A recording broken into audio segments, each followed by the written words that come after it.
crimes that have been committed against the female populace. In cases of social accusation-based violence, we see some of the most, inhuman treatment of women. But Mr. Speaker, unlike the rest, I think we live in a country called Papua New Guinea, and gender-based violence and social accusation-based violence is a common occurrence, and trying to delve further into this issue will be like preaching to the converted. So I'll just go straight to what we need to do. Mr. Speaker, there's so many reports on gender-based violence. There's so many papers on gender-based violence. Actually, I wrote a submission to the Australian government to fund the Wabag market to address women empowerment. Because there's only two ways you can actually do away with this evil that we are facing in this country. Number one, you have to economically empower the women populace. That's the only way. By empowering them, you give them that ability to make decisions and to be independent, not to be subservient to the male populace. And all of this actually based on data. So I wrote a submission to the Australian government and they funded the Wabag market. Now, that will take me to the second point. The second point comes from my old maxim that says, words or belief without action is dead. On this floor of Parliament, I raised an issue to the good police minister a couple of months ago about a man who continues to violently arrest women who are running the Wabag market. It's taken a year now and there's no arrest. Now let me just mention the name of a person called David, I think Nema. I think this Kabnema. This guy is an economist who wrote about behavioral economics.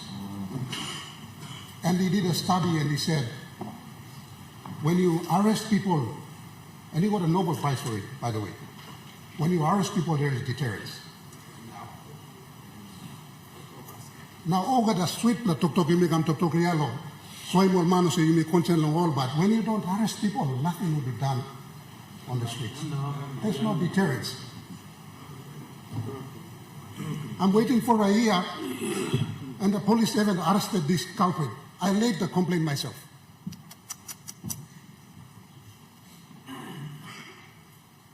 Now, listening to you all preach about your concerns about the female populace, and yet you don't have the courage and strength to do your work, to ask the police to do one single arrest.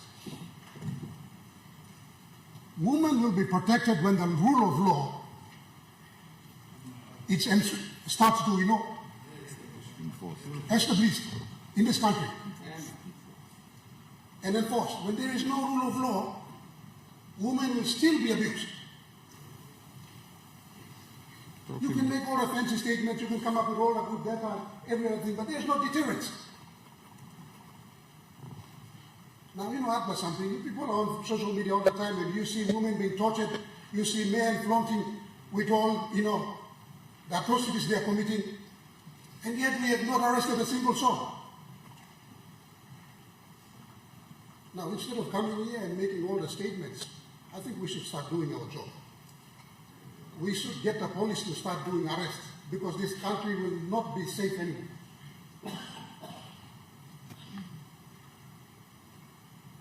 And I can see some of you smiling, because some of you have another country to go and, retire. Some of us have only this one country called Papua New Guinea. And this country is being torn down. So 2 plus something, big plus something, 2 things.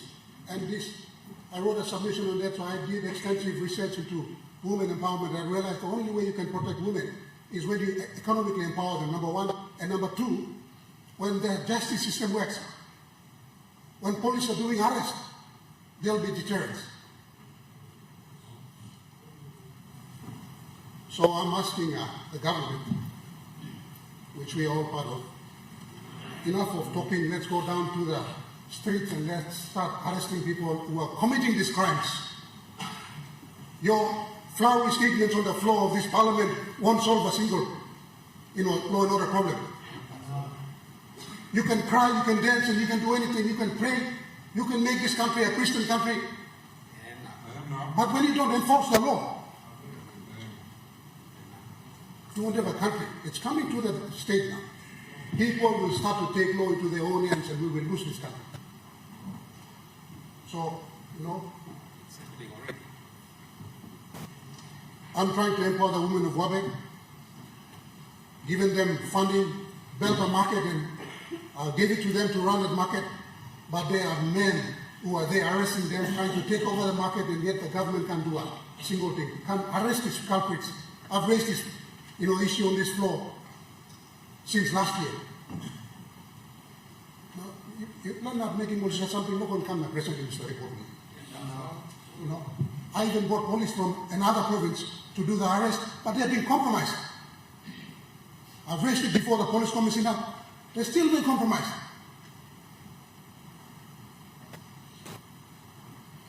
You make a man look kusaina, kunimormana, you make him can't do the statement of the year. It will never work.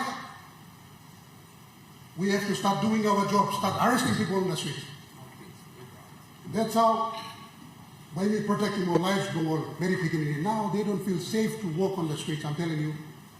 Maybe you people live in a bubble far removed from the reality on the ground, so you are not realizing it, but our women are not safe anymore. To walk on the streets, to even go to the shops. So let's start enforcing the rule of law and let's establish the rule of law. Then you will have a country. Otherwise, you are crying for foreign direct investment. It won't come to this country because there's no rule of law. There's no guarantee that contracts will be enforced. There's no guarantee that businesses will be safe in this country. Absolutely correct. So let's address the rule of law. That's the thing the country needs to address now. Making flowery statements won't solve anything. Thank you.